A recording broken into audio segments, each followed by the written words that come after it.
अस्सलाम वालेकुम, मैं हूं हबीब अकरम और आप देख रहे हैं प्रोग्राम नुक्ता नज़र। गुज़श्ता जुमे को आपको बताया था कि प्रोग्राम नुक्ता नज़र के शेड्यूल में थोड़ी सी तब्दीली आई है। अब ये प्रोग्राम बजाय इसके कि बुध जुमेरात जुमे को आपकी खिदमत में पेश हो, अब हम ये प्रोग्राम आपकी खिदमत में पेश किया करेंगे मंडे से लेके थर्सडे तक, यानी सोमवार से लेके जुमेरात तक। और आज के जो प्रोग्राम में हम जिन खबरों पर गुफ्तगू कर रहे हैं उनमें सबसे पहली खबर तो ये है कि स्पीकर रूलिंग केस में एतजाज़ अहसन के दलाइल ख़त्म हो गए हैं और सेनेटर एतजाज़ अहसन को मुशर्रफ केस का भी एक मौके पर हवाला देना पड़ा। इस केस की समाअत कल तक मुलतवी कर दी गई है।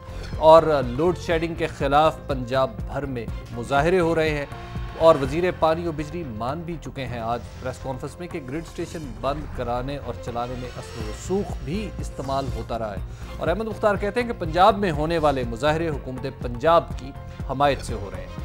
नौजवान डॉक्टर्स, हमारे यंग डॉक्टर्स एसोसिएशन एक बार फिर हड़ताल पर है। इस वक्त ओपीडी बंद है मुख्तलिफ हॉस्पिटल्स की पंजाब भर में और ये भी कहते हैं कि अगर सूबाई हुकूमत को मरीजों से प्यार है तो डॉक्टर्स के मुतालबात मान लिए जाएं। और आखिर में हम सऊदी अरब के मरहूम वली अहद शहजादा नाइफ बिन अब्दुल अजीज़ के बारे में भी आपको बताएंगे और फौजिया वहाब के बारे में भी कुछ बातें होंगी। और आपको मालूम है कि इस प्रोग्राम में अहम तरीन शख्सियत है मुजीबुर रहमान शामी साहब हमारे साथ मौजूद है। अस्सलाम वालेकुम सर। वालेकुम अस्सलाम। ये अहम तरीन कैसे सर मुझसे है नहीं, आप भी बड़े अहम हैं जी सर। आपको मालूम होना चाहिए। देखें, एतजाज़ अहसन साहब भी उतने ही अहम है जितने चीफ जस्टिस साहब हैं। ये एतजाज़ अहसन साहब को भी मालूम होना चाहिए। सर, ये केस तो बड़ी इंटरेस्टिंग जगह पे दाखिल हो गया कि जहाँ पे हमारे एतजाज़ अहसन साहब को भी ये हवाला देना पड़ रहा है कि जनाब वो मुशर्रफ के 2 ओहदों का केस भी याद करें। अच्छा, आपने आज और का लफ्ज़ बड़ा इस्तेमाल किया। अच्छा, मेरा ख्याल है कोई 12 दफ़ा हुआ है। और अब 13वीं दफ़ा हो गई है। अच्छा, तो और वैसे और भी नाम रखा जा सकता किसी प्रोग्राम का। जी, इंटरेस्टिंग नाम है। हाँ, लेकिन यानी रुकती है मेरी तबाह तो होती है रवां। और जी, गालिब की पूरी गज़ल है इस ज़मीन में। यूँ तो पता नहीं सुखनवार दुनिया में और भी बड़े कहते हैं कि गालिब का है अंदाज़ बयां और, तो और की बड़ी अहमियत है जी। लेकिन अब और गौरतलब बात यह है कि एतजाज़ अहसन साहब फरमा रहे हैं कि स्पीकर की जो रूलिंग है वो फाइनल होती है और अदालत उस पर नज़रसानी नहीं कर सकती, उसको ख़त्म नहीं कर सकती। और यही नुक्ता सुप्रीम कोर्ट में ज़ेर समाअत है। और आपने ये भी बताया था कि इंडिया में भी एक दफ़ा ऐसा मौका आ चुका है। इंडिया में ऐसा मौका आ चुका है, मगर उस वक्त फैसला हुआ था, पूरे हाउस ने किया था, कमेटी बनाई थी, इल्ज़ाम लगा था बाज़ अरकान लोकसभा पर कि उन्होंने रिश्वत वसूल की है। वो रिश्वत लेते थे और सवालात पूछते थे, क्योंकि असेंबली में बड़ी इंपॉर्टेंट चीज़ होती है वक्फा सवालात। तो सवालात पूछे जाते हैं, फिर उनका जवाब देना पड़ता है मुतलका वज़ीर को और बड़े हक़ाइक़ मंज़र-ए-आम पर आते हैं। तो वो सवालात पूछने के भी पैसे लिया करते थे। अब आपकी एक बड़ी कंपनी है, आपने कहा मेरा सवाल पूछ लीजिए फला जो है, तो और किसी दूसरी कंपनी को वो हिट कर रहा हो, आपने कहा भाई ये तो उसके कुछ रकम निकालो। तो वो जो अरकाने लोकसभा थे वो पैसे लेते थे और पकड़े गए, उनकी फिल्में बन गई, उनको ख़त्म कर दिया गया। अब वो सुप्रीम कोर्ट चले गए। सुप्रीम कोर्ट ने नोटिस जारी किया और स्पीकर को लिखा कि आप हमें असिस्ट करें। तो स्पीकर ने कहा नहीं, ये ऐवान की कार्रवाई है, इसमें आप मदाखलत नहीं कर सकते, मैं नोटिस ही वसूल नहीं करूंगा। At the outset refusal. जी, अब वो था, आप वो तो क्लियर कट ऐवान के अंदर होने वाली कार्रवाई थी। यहां जो एक एम्बिग्युइटी है कि स्पीकर की जो रूलिंग है जो चैम्बर में दी गई है और ऐवान की किसी कार्रवाई से मुतल्लिक भी नहीं है। किसी का डी सीट होना तो मुतल्लिक है ना। नहीं नहीं नहीं, नहीं। देखिए, तौहीन अदालत तो वहां नहीं की गई ना, यानी अरकान इसका जो वो है वकूआ, जाए वकूआ जो तो है बाहर है, बाहर ना? का है। और ये जो वैसे सुप्रीम कोर्ट जो है उसकी तकदीस का मामला ये है कि आप जजों का कंडक्ट असेंबली में भी ज़ेर बहस नहीं ला सकते। अगरचे कि असेंबली में कही हुई बात को एक प्रोटेक्शन हासिल है कि उस पर कोई कानूनी कार्रवाई नहीं हो सकती, लेकिन यह भी बड़ी बहस तलब बात है कि अगर जजों को ज़ेर बहस लाया जाए या अदालत की तौहीन की जाए तो फिर क्या वो प्रोटेक्शन हासिल रहेगी या नहीं रहेगी? तो जो उसकी पार्लियामेंट्री सुप्रीमेसी है वो कहां गई? पार्लियामेंट्री सुप्रीमेसी का मतलब यह है कि पार्लियामेंट कॉन्स्टिट्यूशन को में अमेंडमेंट कर सकती है, पार्लियामेंट लॉ बना सकती है, और सुप्रीम कोर्ट लॉ बनाती नहीं है लेकिन लॉ को इंटरप्रेट करती है। और सुप्रीम कोर्ट अगर ये समझे, बल्कि हाई कोर्ट भी, कि कोई कानून जो है वो दस्तूर में दिए गए बुनियादी हकूक से मुतसादिम है तो उसे खत्म कर सकती है, जिसे जुडिशियल रिव्यू का हक कहते हैं। तो जब पार्लियामेंट के बनाए हुए कानून को खत्म कर सकती है सुप्रीम कोर्ट, तो स्पीकर की दी हुई रूलिंग का जायजा क्यों नहीं लिया जा सकता? आज के केस की रुदात सुनाने के लिए कामरान हैं हमारे साथ लाइव। चलिए बच्चे, क्या दलाइल दिए उन्होंने? जी कामरान साहब ने। कामरान, आज एतजाज साहब के दलाइल क्या थे, रिएक्शन क्या थे, अटॉर्नी जनरल ने क्या कहा, जरा बताइए तो। जी हबीब साहब, आज एतजाज एहसन के जो दलाइल थे वो थे ये जो पिटीशंस आई हुई हैं जिसमें कि वजीर आजम की अहलियत को चैलेंज किया गया है और स्पीकर की रूलिंग को चैलेंज किया गया है, उन दरख्वास्तों के खिलाफ उन्होंने उनकी मेंटेनेबिलिटी को चैलेंज किया है। एतजाज एहसन का ये कहना है ये दरखास्तें काबिल समात नहीं है, पहली बात तो काबिल समात नहीं है। ठीक है, और इसके लिए उनका ये कहना था कि अगरचे ये दरख्वास्तें आइन के आर्टिकल 184(3) के तहत दायर हुई हैं, इनको अगर पब्लिक इंपॉर्टेंस का मामला मान भी लिया जाए तो भी ये इससे किसी के बुनियादी हकूक जो है वो मुतासर नहीं होते। उनका ये कहना था कि जो पिटिशनर्स आए हैं ये दरख्वास्तें लेके, इनका बुराह रास्त कोई बुनियादी हक जो है वो मुतासर नहीं होता। ये एतजाज हसन की दलील थी और इसके लिए इन्होंने कुछ मुकदमात के हवाले दिए, लेकिन अदालत ने उनको कहा कि ये जनरल मुशर्रफ का केस हो गया, या जुल्फकार अली भुट्टो का केस है, ये 200 केस है, ये ऐसे मुकदमात हैं कि हमारी अदालती तारीख का हिस्सा तो है, लेकिन कभी भी कोई वकील इन मुकदमात का जो रेफरेंस है वो अपने हक में या अपने खिलाफ इस्तेमाल नहीं करता। इसलिए आप भी इन जो कंट्रोवर्शियल मुकदमात हैं इनके हवाले न दें। इसके अलावा एक मौके पे ये बात हो रही थी कि ये जो एतजाज एहसन के दलाइल हैं ये ज्यादातर अपील की स्टेज पर होने चाहिए थे, और चीफ जस्टिस ने आज फिर वही बात दोहराई कि मुझे नहीं समझ आती कि वजीर आजम ने इस केस में अपील क्यों नहीं की। जिस पर एतजाज एहसन ने एक दिलचस्प बात थी, उनका ये कहना था कि जी अगर हम अपील करते तो हो सकता है इसके कुछ सुकम जो है वो दूर हो जाते। तो इस पर जस्टिस खिलजी आरिफ हुसैन का ये कहना था कि और ये भी हो सकता था कि आपको नमाजें तो मिली गई थी, बाद में हो सकता है रोजे भी आपके गले पड़ जाते। यानी उनका इशारा इस तरफ था कि शायद आपकी सजा जो है वजीर आजम की वो बढ़ भी जाती अपील में, आपको ये भी खतरा था, शायद इस डर से आपने अपील नहीं की थी। तो ये एतजाज एहसन के तो दलाइल आज मुकम्मल हो गए। इसके अलावा आज स्पीकर कौमी असम्बली का तहरीरी जवाब जो है वो भी सुप्रीम कोर्ट में जमा करा दिया गया। उसमें स्पीकर ने वाज़ेह तौर पर यह कहा है कि ये दरख्वास्तें जो है नाकाबिल समाअत हैं, इन्हें मुस्तरद किया जाए। उनका यह कहना था कि 18वीं तरमीम में आइन के तहत उनको जो इख्तियार मिला है वो इख्तियार किसी तौर से भी सुप्रीम कोर्ट को दिए गए इख्तियार के मुतवाजी भी नहीं है और उसके ताबे भी नहीं है। और उनका ये कहना था कि इसमें इस सिलसिले में ये जो कानून की लैंग्वेज है, आइन की लैंग्वेज, वो वाज़ेह तौर पर उन्हें इख्तियार देती है कि वो किसी भी रुकन पार्लियामेंट की नाअहली या अहलियत से मुताल्लिक जो है वो अपना माइंड अप्लाई करें और इस सिलसिले में वो आज़ादाना फैसले करें। ये वो स्पीकर का जवाब था।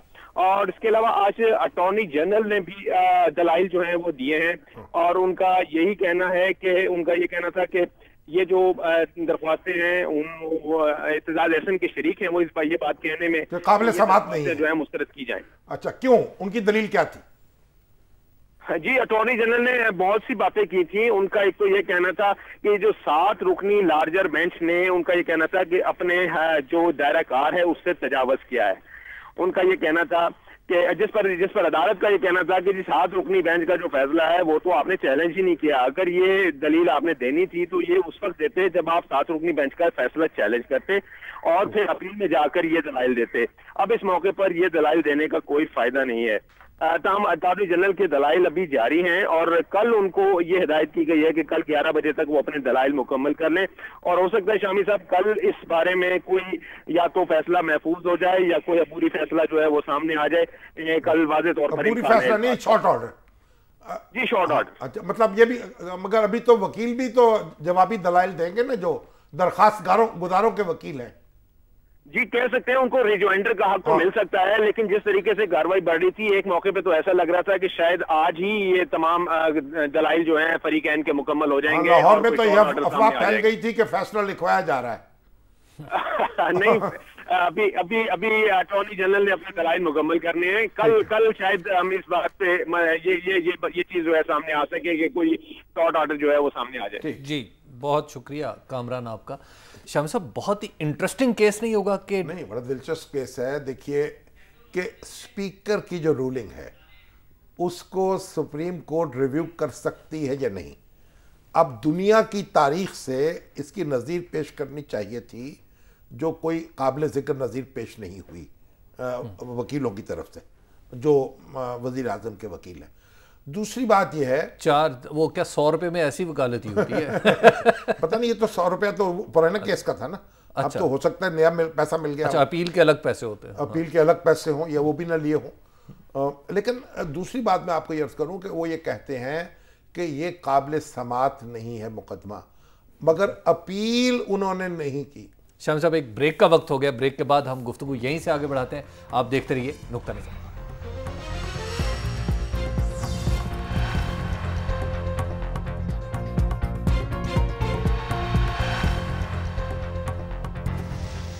नुक्ता नज़र में एक बार फिर खुश आमदीद।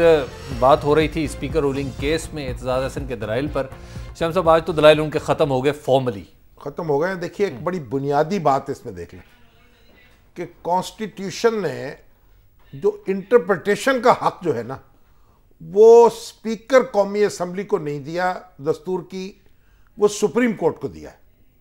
हत्ता कि कौमी असम्बली को भी नहीं दिया शायद, ठीक है ना। मतलब ये फाइनल इंटरप्रिटेशन सुप्रीम कोर्ट की है कि वो देखे किस लॉ को क्या इंटरप्रेट कर रहा है, किस दस्तूर की किस दफ़ा को क्या इंटरप्रेट कर रहा है, और स्पीकर के इख्तियारात और अपने इख्तियारात में किस तरीके से तत्बीक पैदा करता है या किस तरीके से तफरीक पैदा करता है। तो जो भी दलील हो, बहरहाल वही फैसला आएगा, तो वही फाइनल समझा जाएगा। वैसे मुझे अदालत का तो नहीं पता, लेकिन आज टीवी पे जब एतजाज़ हसन आ रहे थे ना बाहर आके, वो जो आप बताते हैं, वो चबूतरे पे खड़े होकर बता रहे थे, डिजेक्टेड नजर आ रहे थे। हाँ, इसलिए कि उनके पास कोई लगता यह है कि खाली हाथ। इसकी वजह यह है कि अपील तो की नहीं, क्योंकि रोज़ों से बचते रहे, मगर नमाज कज़ा हो गई सारी की सारी। तो अब वक्ती तौर पर तो बड़ा हंगामा हुआ कि मुबारक सलामत बच गए सुप्रीम कोर्ट से, और ये स्पीकर की बात जो है बस मान ली गई। लेकिन फिर बात तो बहरहाल वहीं आनी थी जहां आ गई है। वो हंगामे से बात, आज पंजाब जो है वो हंगामों में बिल्कुल आप यूँ कहिए कि डूबा रहा तकरीबन। खानेवाल में तो सूरत हाल बड़ी ख़तरनाक हो गई। देखें हबीब साहब, बात यह है, मैं गया 2 दिन पहले साहिवाल, जो मंजर मैंने देखा, 24 घंटे में 1 घंटे के लिए बिजली आई थी वहां, और एक पूरा शहर जो था वो कोहराम मचा हुआ था। मैं एक फौतीदगी में गया था, लोगों का बुरा हाल था, वो बैठे थे इसके अंदर, ये जो अपना सख्त गर्मी में, और जनरेटर्स जो है, कितने लोगों के पास जनरेटर होंगे, वो भी जवाब दे जाते हैं, यूपीएस है वो जवाब दे जाते हैं। और जितना अरबों रुपया इन जनरेटर्स और इन यूपीएस की नज़र हो चुका है, और गरीब आदमी आम जो है, दिहाड़ीदार, जो खरादिया, दूसरा छोटा मोटा काम करने वाला, सब बेरोजगार, सबके कारोबार बंद। शामी साहब, एक अजीब सी मायूसी का आलम आज पर्सनली मुझे भी है, और मैंने आपसे डिस्कस भी किया था कि शाम साहब, जब मैं छोटा था तो बिल्कुल यही सूरत हाल थी। लोड शेडिंग मुझे याद है कि बेपनाह थी, और आज मेरे बच्चे उसी उम्र में हैं और फिर लोड शेडिंग। तो आपको तो खुश होना चाहिए इस बात पर कि मेरे बच्चे भी वही वही अजाब से गुजर रहे हैं। आपके बच्चे भी वही चीज एंजॉय कर रहे हैं जो आप बचपन में करते हुए। अच्छा, आप इसे एंजॉय करना कह रहे हैं? और क्या कहेंगे। देखिए, हमारा बचपन जो था ना, उस वक्त तो एसी था ही नहीं, उस वक्त तो एक डेजर्ट कूलर होते थे, या बल्कि मेरे बचपन में तो इब्तिदा में हमारे घर में बिजली का पंखा ही नहीं था। अच्छा। और वो पंखा होता था हाथ का जी। और बिजली आई, फिर पंखा आया। हमारे एक घर में एक कमरे में पंखा लग गया, तो हम उसे कहते थे पंखे वाला कमरा, सारे लोग वहां सोते थे। फिर आपको तो मैंने पहले भी शायद बताया, जब पाकिस्तान बना है तो 150 मेगावाट बिजली पाकिस्तान में पैदा होती थी, लेकिन फिर बिजली पैदा हुई, पानी से बिजली पैदा करनी शुरू की, सस्ती बिजली थी, हमारी बिल्डिंगें उस तरीके से बनी। पहले इमारतें जो बनती थी वो गारे से चुनाई होती थी, ऊंची छतें होती थी, रोशनदान होते थे, गर्मी नहीं उस तरह लगती थी जिस तरह अब लगती है। अब तो ये हमने जो इमारतें बनाई है ना, ये सीमेंट के मकबरे बना दिए हैं, और इनमें जब आप दाखिल होते हैं अपने घरों में तो तंदूर में दाखिल होते हैं। अगर बिजली ना हो तो रहना जो है वहां मुश्किल हो जाए। तो बहरहाल अब खानेवाल, बहावल नगर से मुझे एक कॉल आई, उन्होंने कहा 36 घंटे में बिजली नहीं है। 36 घंटे हो गए, मोटर नहीं चल रही, पानी नहीं आ रहा। अब पानी भी मोटर आप देखिए ना, बिजली से कैसा जाएगा। और लोग वजू, मस्जिदों में ऐलान हो रहे हैं कि वजू घर से करके आए, और अगर अदाफी पानी कोई मौजूद हो साथ लेते आए। अच्छा, अगर विफाकी हुकूमत इस पे ये कहे कि जी पंजाब हुकूमत जिम्मेदार है इन हंगामों की। और भाई पंजाब हुकूमत, मैं तो मेरा दिल सारा, अब कल लाहौर में क्या हुआ, 12 घंटे बिजली बंद। यकीन कीजिए कि मेरा अपना हाल ये था कि मैं किसी जुलूस में निकल जाऊं और कोई पत्थर मुझे मिल जाए तो किसी वफाकी वजीर के या एमएनए के सर पे मार दूं। ये मेरी अपनी हालत थी। शामी साहब, मैंने आपसे ऑप्टिमिज्म भी पूछना है कि क्या इस सूरत हाल में ऑप्टिमिस्ट होने की कोई वजह बाकी है? नहीं, वजह है। ब्रेक है, ब्रेक के बाद उम्मीद ब्रेक की नजर कर जी, उम्मीद जो है वो ब्रेक की नजर हो गई है। ब्रेक के बाद हम गुफ्तगू यहीं से आगे बढ़ाएंगे कि क्या इस सूरत हाल में भी कोई उम्मीद नजर आ रही है या नहीं। देखते रहिए नुक्ता नजर।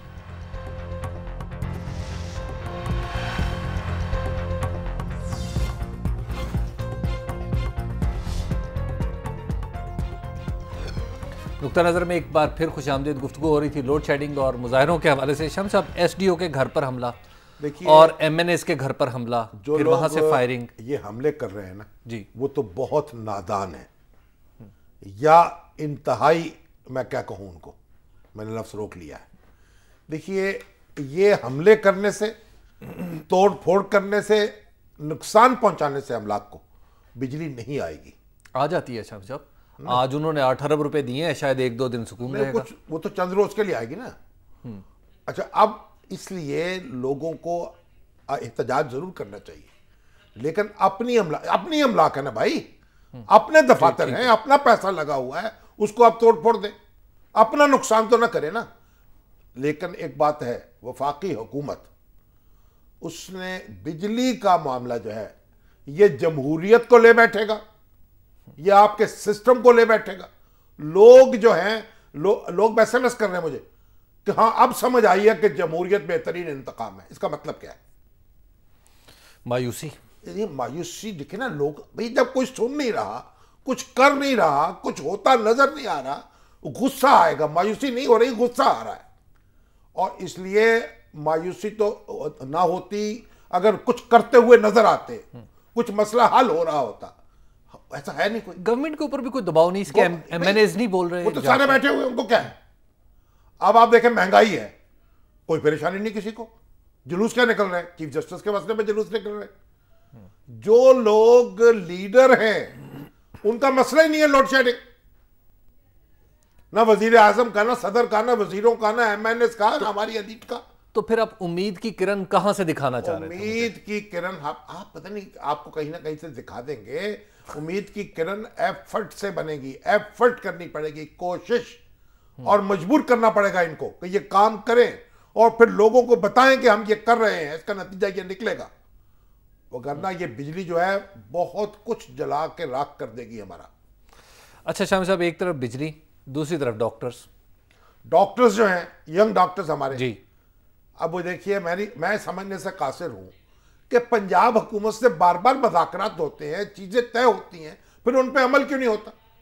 भाई अमल करें। और ये जो डॉक्टर हैं, अब ये मसीहा है, ये इस गर्मी में ये मरीजों से खेल रहे हैं, उनकी जानों से खेल रहे हैं, तो इनको भी कुछ खुदा खौफी करनी चाहिए। वो कहते हैं कि अगर पंजाब हुकूमत को दिलचस्पी है इन मरीजों से तो हमारे मुतालबात मान ले। हमें तो कोई दिलचस्पी नहीं है, कहने का मतलब ये हमारे बच्चे हैं, हमारे भाई हैं, इनके मसाइल हल होने चाहिए, इनके, अब ये हमारे अजीज हैं हमें, लेकिन इस तरह की बात करें तो पर ऐसे अजीजों को भी चांटा तो लगाना चाहिए ना कि ना।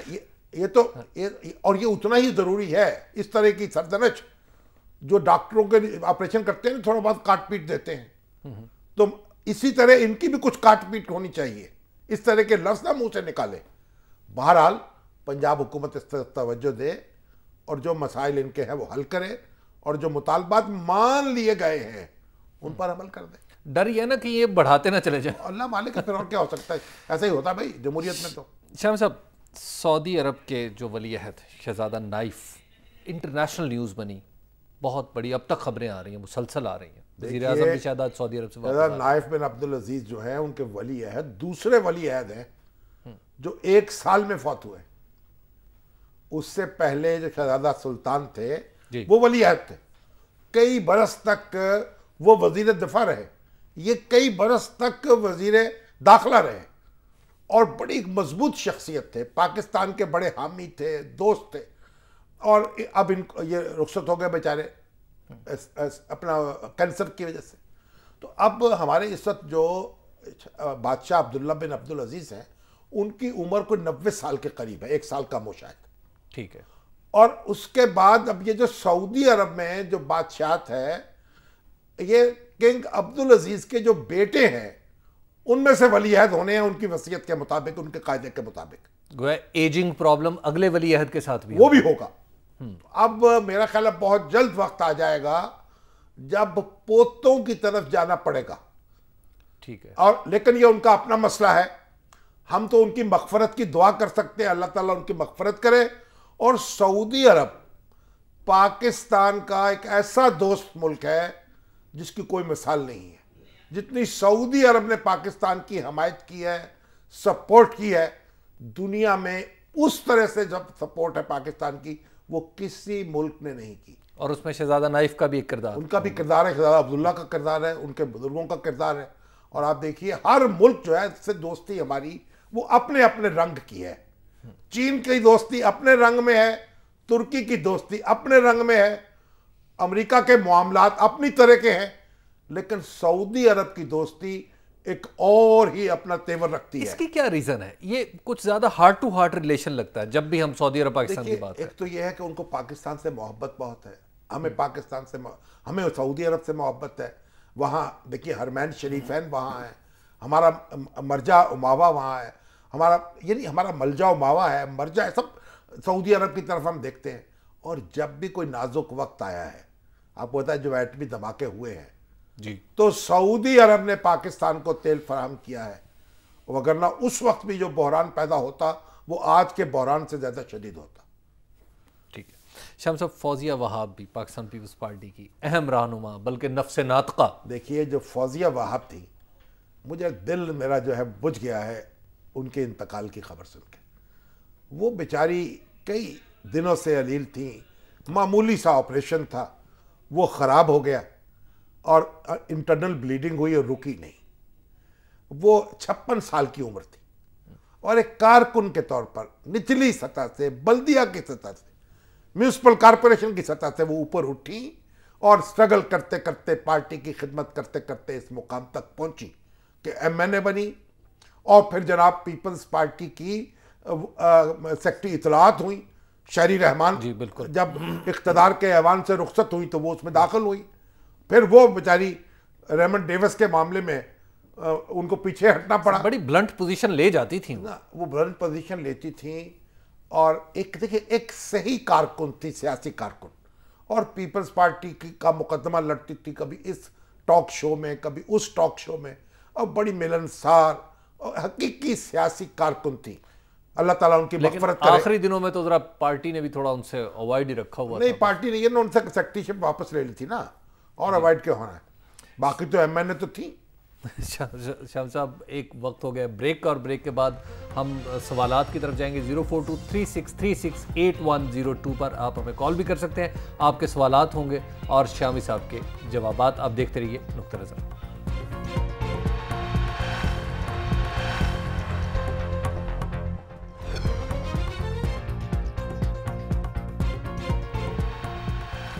नुक्ता नज़र में एक बार फिर खुशामदीद, आपके सवालात हैं और सबसे पहला सवाल जो है वो हम फेसबुक से ले लेते हैं। शाम साहब, ये है जी मोहम्मद ताहिर सिद्दीक साहब, डॉक्टर मोहम्मद ताहिर सिद्दीक साहब, ये सऊदी अरब से हैं और इन्होंने जगह भी लिखी है शरूरा, पता नहीं वहाँ से। ये कहते हैं शामी साहब, डॉक्टर अब तक वही मुतालबात कर रहे हैं जो हम आज से 30 साल पहले कर रहे थे। बराह करम हुकूमत से कहें कि डॉक्टरों के मुतालबा पर तवज्जो फरमाए। कहें जी हुकूमत भी वही काम कर रही है जो आज से 30 साल पहले कर रही थी कि तवज्जो नहीं फरमानी। ठीक है। मैंने एक बार, हमारे शेख मंजूर अलाई साहब थे, वो वज़ीर आला पंजाब थे, निगरान, और चीफ सेक्रेटरी भी रहे, बहुत ही अच्छे और दानिश्वर इंसान थे। तो मैंने उनसे पूछा कि शेख साहब मुझे ये बताएं, कोई मसला हमारा हल हुआ है, कोई ये जो 50 साल 45 साल का अर्सा गुजरा है पिछला? अच्छा। तो कहने लगे कुछ सोच समझ के तो कोई हल नहीं किया। अच्छा। कुछ ना कुछ खुद ब खुद हल हो गए हैं मसाइल। यानी ये है हमारी ब्यूरोक्रेसी की अप्रोच। ये है, तो आप हमारे जो हालात हैं और जिस तरह हम फैसले करते हैं और जिस तरह इक़दाम करते हैं उसकी तस्वीर बताइए। शफीक मेतला साहब हैं, ये भी सऊदी अरब से हैं। जी शफीक मेतला साहब, अस्सलाम वालेकुम। वालेकुम हजूर साहब, हम बहुत परेशान हैं। हाँ जी। एनर्जी में कोई पेशरफ्त नहीं हो रही। कहाँ? बिल्कुल एनर्जी की प्रोडक्ट। आप तो ठीक है ना? बिल्कुल सही है। तो आपका तो बिजली सस्ती मिल रही है आपको तो नहीं, लेकिन हमारा दिल तो वहाँ है। हमें भेज देना कुछ यहाँ से। जी जी। और दूसरा ये है कि अदलिया को भी अंडरमाइन किया। चलो अदलिया तो अलग है, आप मुझे बताएं बिजली का क्या करें, आपके पास कोई तजवीज है?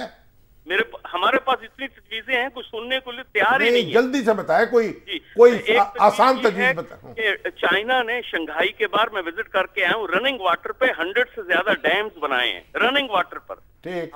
हमारे पास तो फॉल्स हैं जिन पे हम 6-7 फौरी तौर पे प्रोजेक्ट बना सकते हैं और उसमें कोई टाइम फ्रेम नहीं। ये हमें बिल्कुल गलत फिगर्स दे रहे हैं। तो जल्दी हो सकते हैं, वो कितने अरसे में हो सकता है ये काम? ये बिल्कुल सारे काम 2 साल में हो सकते हैं, लेकिन विंड, वेव्स और सोलर और वेस्ट और कोल, इस पे कोई सीरियस काम नहीं किया जा रहा। हमारे इंजीनियर्स जो काम कर रहे हैं वो हमें बार बार बताते हैं कि भाई कोई काम नहीं हो रहा। ठीक है, इसलिए नहीं बोल सकते। आप ये देख लें, जो बात इन्होंने कही है वो बात तो हकीकत है।